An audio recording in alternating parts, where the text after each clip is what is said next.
এমন কিছু পরিস্থিতি আছে যেখানে তুমি আসলে পেসিভ ব্যবহার করাটা মানায় না। ভালোবাসো তারে, প্রকাশ করতে চাচ্ছ, মানে অনেক আবেগ দিয়ে, ইমোশন দিয়ে। তাহলে তুমি যদি ক্যাম্পাসে তারে একদিকে ডেকে নিয়ে গিয়ে গরমের মধ্যে একটা আইসক্রিম খাইয়ে টিস্যু দিয়ে তার মুখটা মুছে দিয়ে পাশে বসে তুমি যদি তারে বলো you are loved by me, কথা বলছ, you are loved by me কথার মধ্যে তার প্রতি একটা ইগনোরেন্স এসে গেল না? তুমি বাক্যটাকে অ্যাক্টিভ না বলে প্যাসিভ কেন বলছো? মানে তুমি তোমার কর্তৃত্ব, তোমার আন্তরিকতার অনেক ঘাটতি এসে গেছে।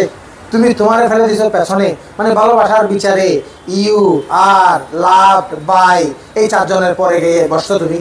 তার মানে তোমার গার্লফ্রেন্ড এবং তোমার মাঝখানে আরো চারজন আছে, কথা বলছি কিনা? আরো চারজন আছে তো, তাহলে তোমার কথাটা বলা উচিত ছিল আই লাভ ইউ। অনেক কথা আছে, অনেক ভাষা আছে, সবচেয়ে সহজে তারা কনভিন্স করার মতো বাক্য ওই সময়ে অ্যাক্টিভ। তোমরা এখন খুব দুষ্ট হয়ে গেছো, ক্যাম্পাসে একজনও ইউনিফর্ম পরে আসো না, আন্দোলন শুরু করছো, সবাই মন্ত্রী হচ্ছ, এবং আবার কেউ কেউ মন্ত্রী হওয়ার পরেও মন্ত্রীতে টিকতে পারছো না অন্যদের আন্দোলনের প্যারায়।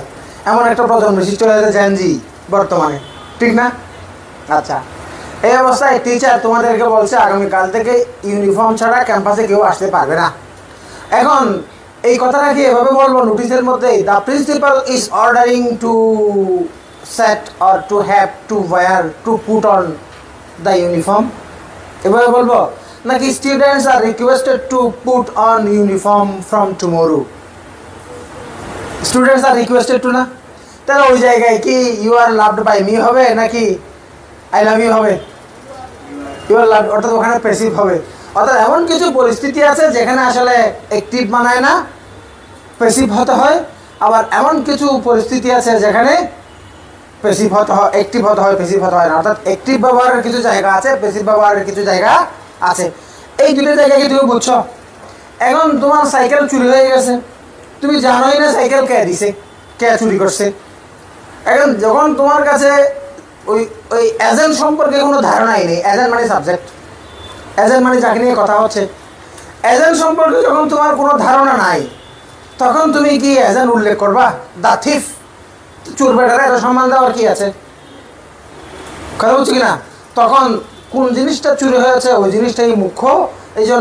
এই জন্য কথা হবে the my bicycle is stolen, has been stolen. Passive করেছি, তাহলে বলো পয়েন্ট কি কি? আবেগ প্রকাশের জন্য অ্যাক্টিভ, আবেগ প্রকাশের জন্য কি অ্যাক্টিভ,